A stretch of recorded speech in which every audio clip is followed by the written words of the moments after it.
Russia's GDP has been largely wiped out. And as someone who is on the ground in Georgia, I can tell you how exactly that GDP growth was wiped out and why more and more people are fleeing with capital from Russia. Hello and welcome back to Traveling Reports. Today I wanted to go over why Russia, a economy that was realistically prior to the war one of the largest in the world, has been faring in realistically a war-torn environment, and what you can learn from a Russian GDP collapse. So oftentimes it is popular to just rail on Russia on Western media, Western channels. And realistically, prior to the destruction of the refineries, everyone was saying, oh, Russia's GDP is going to collapse, blah, blah, blah. But it really wasn't at risk by that point.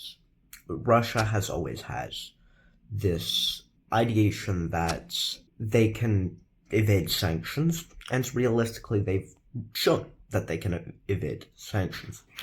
And so when Ukraine directly started bombing refineries, directly started using drones for refineries, it shifted from a war that realistically Russia may have been able to support for years and years to a war that's right now one of their most steadfast allies right now in the Republic of Georgia, the Georgian dream, has been shifting away and realistically going towards China instead.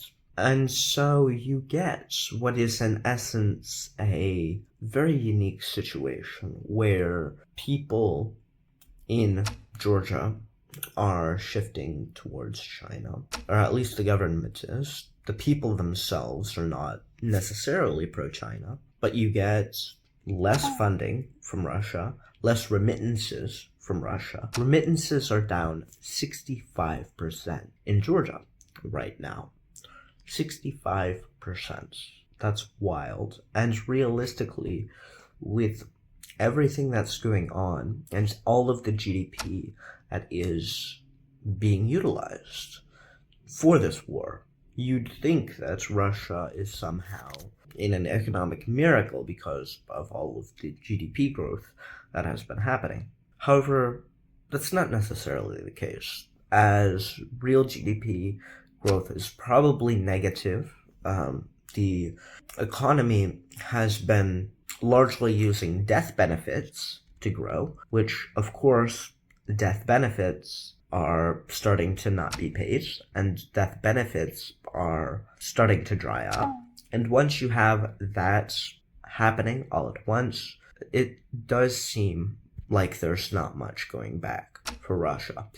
And we saw with post-war Germany in World War II that many people cannot sustain a war economy, even though they are gaining massive resource advantage. People often forget that Germany had Romanian oil and massive industry in the neutral countries, and beyond that they had a lot of different levers to pull, so to speak. And while those levers and the levers that they were pulling eventually did make them die out, initially they worked. For the first few years of the war, Germany was growing. For the first few years of the war between Russia and Ukraine, Russia was growing.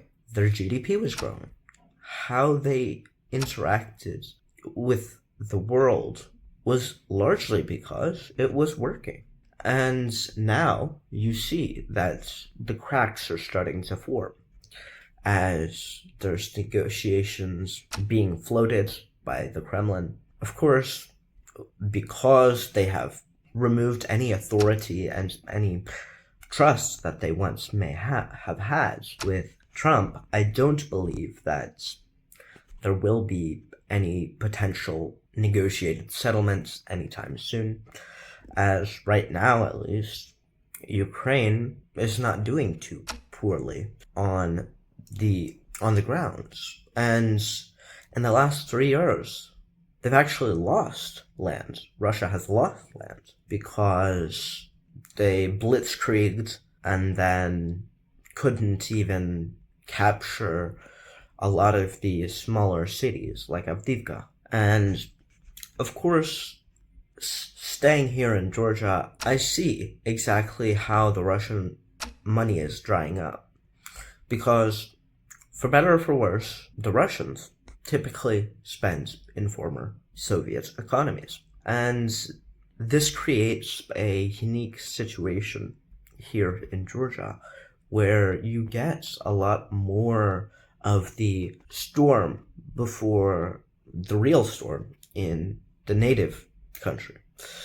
And as I continue to spend time here, live here, learn more about how these things are operating, I start to understand a bit more about how Russia's economy is doing, what the Russian economy is realistically, how it's faring, what it's doing, what's the impact and the knock-on effects will be. And realistically, I think that Russia as a country is indeed not doing as well as people in Russia will say, but it's not faring as poorly as people in the West will say. And of course, it's starting to do as bad as people in the West would say. But that's not to say that they can't pull it out. And this is honestly what people need to realize. Russia is not some small economy. I mean, relative to the US, or relative to their mineral wealth, they're poor. But they've had, trillions of dollars in foreign reserves. They've had a large portion of their economy being in war for 3 years.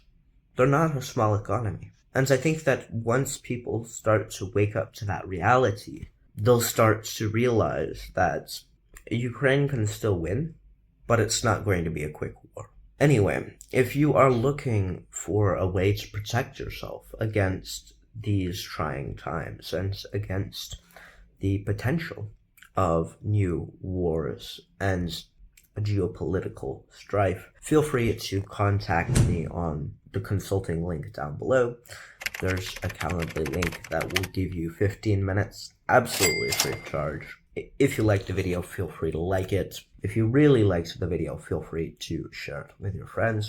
If you want to join me on this journey of internationalization and globalization, feel free to click that subscribe button. This has been the Traveling Report, signing off.